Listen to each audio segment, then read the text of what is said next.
হরে কৃষ্ণ। আজ আমরা শ্রীমদ্ ভগবদ গীতার দ্বিতীয় অধ্যায় থেকে শ্রবণ করব। এই অধ্যায়ের আজ আমরা 22তম শ্লোক শ্রবণ করব। এই শ্লোকেতে ভগবান শ্রীকৃষ্ণ অর্জুনকে কি উপদেশ প্রদান করেছেন সেটি সম্পর্কে আজ আমরা বিশদভাবে জানব। ভগবান শ্রীকৃষ্ণ এই শ্লোকে বলছেন, বাসাংসি জীর্ণানি যথা বিহায় নবানি গৃহ্ণাতি নরপরাণি তথা শরীরানি বিহায় জীর্ণান্নানি সংযাতি নবানি দেহি। অর্থাৎ নর নর মানে কি মনুষ্য, যথা যেমন। এখন আমরা যে শ্লোকটি শ্রবণ করলাম এর কি অর্থ সেটি আমরা জানব।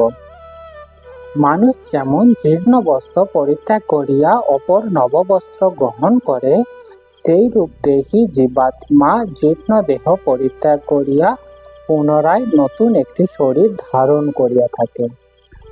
এই অর্থাৎ আমরা তাহলে এই শ্লোকটির মাধ্যমে কি জানলাম, এই আমরা হচ্ছি সকলে জীবাত্মা, আর এই জীবাত্মা কোনো না কোনো শরীর তার গুণ ও কর্ম অনুসারে পেয়ে থাকে।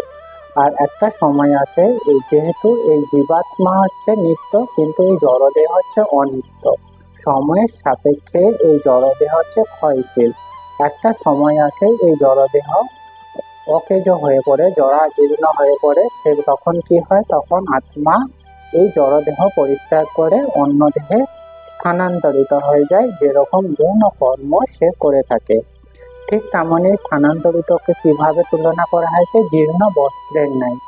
জীর্ণ বস্ত্র মানে কাটা ছেঁড়া বা অত্যন্ত পুরাতন বস্ত্র। যেমন অত্যন্ত পুরাতন বস্ত্র যেগুলি পরার উপযুক্ত নয়, সেগুলি সাধারণ মানুষ, সেগুলি মানুষজন কি করে থাকে, সেগুলি হচ্ছে পরিত্যাগ করে নববসন পরিহরণ করে থাকে। ঠিক তেমনি এই জীবাত্মা যখন জড় দেহ হচ্ছে অকেজ হয়ে ওঠে পরে, তখন সেই জড় দেহ পরিত্যাগ করে নতুন দেহ লাভ করে থাকে। তাহলে এবারে ভগবান শ্রীকৃষ্ণ কি বলছেন, যদি বলো আমার যুদ্ধ হেতু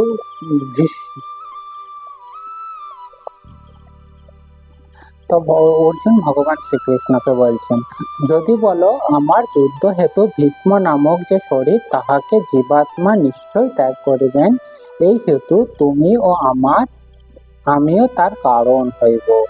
ইহার উত্তরে বলিতেছেন, এই যে অর্জুন প্রশ্ন করছেন তার উত্তরে কি বলছেন, নতুন বস্ত্র পরিধান করবার জন্যই যিনি জীর্ণ বস্ত্র ত্যাগ করে থাকেন। যখন আমরা কোনো নতুন বস্ত্র গ্রহণ করে থাকি তখন আমাদের মনে সাধারণত আনন্দ উপলব্ধি হয়ে থাকে। যখন আমরা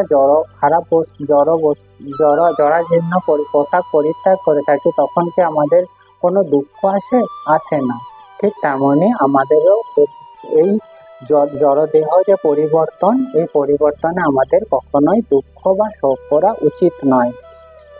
ইহার উত্তরে বলছেন, নতুন বস্ত্র পরিধান করাইবার জন্য যিনি জীর্ণ বস্ত্র পরিত্যাগ করান তিনি কি দোষভাগী হন। অর্থাৎ কেউ যদি কাউকে নতুন পোশাক পরিধান করার জন্য দিয়ে থাকে, অর্থাৎ পোশাক কাউকে যদি নতুন বস্ত্র দিয়ে থাকে, সেই নতুন বস্ত্র যে দিচ্ছে সে কি আমাদের চোখে দোষী হয়ে থাকে? দোষী হয় না। ঠিক তেমনি অর্জুনও হচ্ছে, ভীষ্ম, দ্রোণ, এনারা কি অত্যন্ত বয়োজ্যেষ্ঠ এবং জরাজীর্ণ শরীরগ্রস্ত। এছাড়াও কি তারা হচ্ছে ধর্মযুদ্ধে হচ্ছে অধর্মকে তারা সাথ দিয়েছিল, সেই কারণে হচ্ছে তাদের যে বিনাশ হলেও সেটা কি ধর্ম রক্ষা হবে। আর অন্যদিকে কি, যেহেতু তারা জরাজীর্ণ শরীর রয়েছে, তারা এই শরীরটা যদি ত্যাগ করে তাহলে আবার তারা নতুন কোনো শরীর লাভ করে থাকবে। এইভাবে তাহলে কি, যখন যেহেতু অর্জুন তাদেরকে নতুন শরীর লাভ করার সুযোগ করে দিচ্ছে, তাই অর্জুন হচ্ছে দোষভাগী হবেন না। সেই রূপ ভীষ্ম জীর্ণ শরীর পরিত্যাগ করিয়া নতুন দিব্য শরীর লাভ করবে। এছাড়াও কি ইহাতে তোমার বা আমার দোষ হইতেছে? শ্রীকৃষ্ণ প্রশ্ন করছে অর্জুনকে। তাহলে কি, ভগবান শ্রীকৃষ্ণ যেহেতু বলছেন এতে কোনো দোষ নাই, তাহলে আমাদের সকলকে সেইভাবে বুঝতে হবে। মানুষ যেমন ছিন্ন বস্ত্র সকল পরিত্যাগ করিয়া অন্য নতুন বস্ত্র সমূহ ধারণ করেন, সেইরূপ দেহী আত্মা চরাপ্রস্থ শরীর সমূহ পরিত্যাগ করিয়া অন্য নতুন শরীর সমূহ গ্রহণ করে থাকেন। কর্মফল জাত দেহ, অর্থাৎ আমরা যেরকম কর্ম করব সেই কর্ম অনুযায়ী আমরা দেহ লাভ করে থাকব। এই কর্মফল জাত দেহ সমূহ অভিসম্ভাবী হেতু জীর্ণ দেহের নাশের শোকের অবকাশ কোথায়।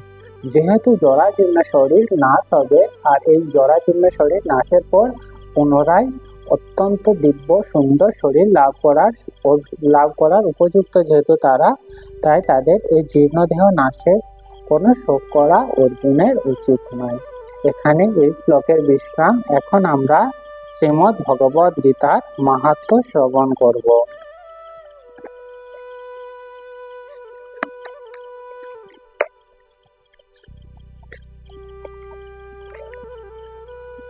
ভারতামৃত